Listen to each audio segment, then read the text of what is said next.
Clip number 547۔ اس clip میں انشاءاللہ آپ قرآن پاک کی سورہ ہود کی آیت نمبر 106 سے لے کر 108 تک کی تلاوت، ترجمہ اور تفسیر قرآن صراط الجنان سماعت فرمائیں گے۔ بسم اللہ الرحمن الرحیم۔ ترجمہ، اللہ کے نام سے شروع جو نہایت مہربان رحمت والا ہے۔ فَأَمَّا الَّذِينَ شَقُوا فَفِي النَّارِ لَهُمْ فِيهَا زَفِيرٌ وَشَهِيقٌ خَالِدِينَ فِيهَا مَا دَامَتِ السَّمَاوَاتُ وَالْأَرْضُ إِلَّا مَا شَاءَ رَبُّكَ إِنَّ رَبَّكَ فَعَّالٌ لِمَا يُرِيدُ۔ وَأَمَّا الَّذِينَ سُعِدُوا فَفِي الْجَنَّةِ خَالِدِينَ فِيهَا مَا دَامَتِ السَّمَاوَاتُ وَالْأَرْضُ إِلَّا مَا شَاءَ رَبُّكَ عطاء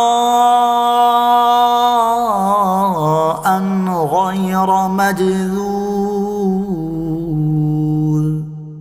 ترجمہ، تو جو بدبخت ہوں گے وہ تو دوزخ میں ہوں گے، وہ اس میں گدھے کی طرح چلائیں گے، وہ اس میں تب تک رہیں گے جب تک آسمان و زمین رہیں گے، مگر جو تمہارا رب چاہے، بے شک تمہارا رب جو چاہتا ہے وہی کرنے والا ہے۔ اور وہ جو خوش نصیب ہوں گے وہ جنت میں ہوں گے، ہمیشہ اس میں رہیں گے جب تک آسمان و زمین رہیں گے، مگر جو تمہارا رب چاہے، یہ ایسی بخشش ہے جو کبھی ختم نہ ہوگی۔ فَأَمَّا الَّذِينَ شَقُوا،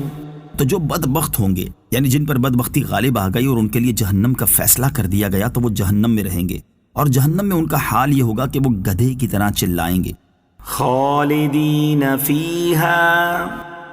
وہ اس میں رہیں گے۔ اس آیت میں اللہ تعالیٰ نے کفار کے جہنم میں قیام کو زمین و آسمان کے قائم رہنے کی مدت پر معلق کیا، لیکن اس کا یہ مطلب نہیں کہ جس طرح زمین و آسمان کا قائم رہنا ہمیشہ کے لیے نہیں بلکہ وقتی اور عارضی ہے، اسی طرح کفار کا جہنم میں رہنا بھی ہمیشہ کے لیے نہ ہوگا، کیونکہ قرآن پاک کی دیگر کئی آیات سے کفار و مشرکین کی مغفرت نہ ہونا اور ان کا ہمیشہ ہمیشہ کے لیے جہنم میں رہنا ثابت ہے۔ نیز جنت و دوزخ چونکہ فضا یا خلا میں نہیں ہیں، اس لیے جنت و دوزخ والوں کے لیے کسی ایسی چیز کا ہونا ضروری ہے جس پر وہ بیٹھے یا ٹھہرے ہوئے ہوں، اور ان کے لیے کوئی سائبان ہو جس کے سائے میں وہ لوگ ہوں، اور وہ چیز زمین و آسمان ہے۔ جب نقلی اور عقلی دونوں اعتبار سے یہ بات واضح ہو گئی کہ جنت و دوزخ کے زمین و آسمان ہیں اور وہ اس دنیا کے زمین و آسمان سے مختلف ہیں، تو جس طرح جنت و دوزخ ہمیشہ رہیں گے، اسی طرح ان کے زمین و آسمان بھی ہمیشہ رہیں گے، لہٰذا جنت میں رہنے والے مسلمان اور دوزخ میں رہنے والے کافر بھی ان میں ہمیشہ ہمیشہ رہیں گے۔ دوسری تعویل، اگر اس آیت سے جنت و دوزخ کے زمین و آسمان مراد نہ بھی ہوں، تب بھی یہ آیت دوزخیوں کے ہمیشہ جہنم میں رہنے کے منافی نہیں،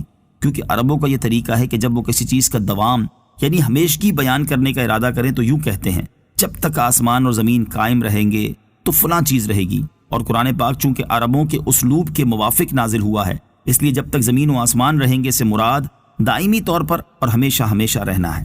إِلَّا مَا شَاءَ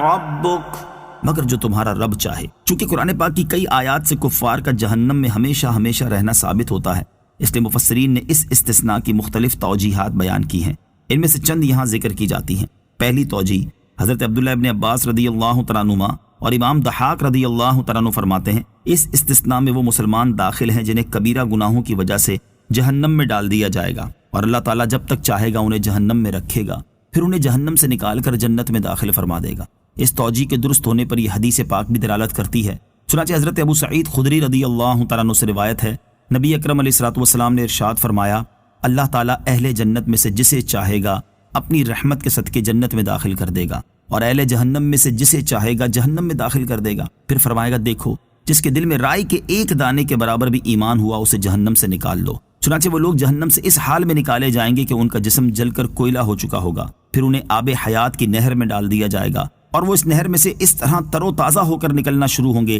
جیسے دانہ پانی کے بہاؤ والی مٹی میں سے زردی مائل ہو کر اگ پڑتا ہے۔ دوسری توجیہ، اہل جہنم ہمیشہ کے لیے جہنم میں رہیں گے سوائے ان اوقات کے جب وہ دنیا میں تھے یا برزخ میں تھے یا حشر کے میدان میں حساب کتاب کے لیے کھڑے ہوئے تھے۔ خلاصہ یہ کہ ان تین اوقات میں انہیں جہنم کا عذاب نہ ہوگا۔ تیسری توجیہ، جہنم میں آگ کا عذاب بھی ہوگا اور زمہریر کا بھی، جس میں بہت سخت ٹھنڈک ہوگی، اور اس آیت سے مراد یہ ہے کہ جہنمی ہمیشہ کے لیے آگ کے عذاب میں رہیں گے، لیکن جس وقت اللہ تعالیٰ چاہے گا انہیں آگ کے عذاب سے نکال کر ٹھنڈک کے عذاب میں ڈال دے گا۔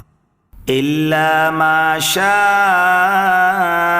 ربك مگر جو تمہارا رب چاہے۔ اس استثناء میں وہ اہل جنت داخل ہیں جو اپنے گناہوں کی وجہ سے کچھ عرصہ جہنم میں رہیں گے، پھر انہیں جہنم سے نکال کر جنت میں داخل کر دیا جائے گا، کیونکہ امت کا اس بات پر اتفاق ہے کہ جو جنت میں داخل ہوگا وہ اس سے کبھی نہیں نکلے گا، یعنی اس استثناء سے مراد جہنم میں رہنے والا عرصہ۔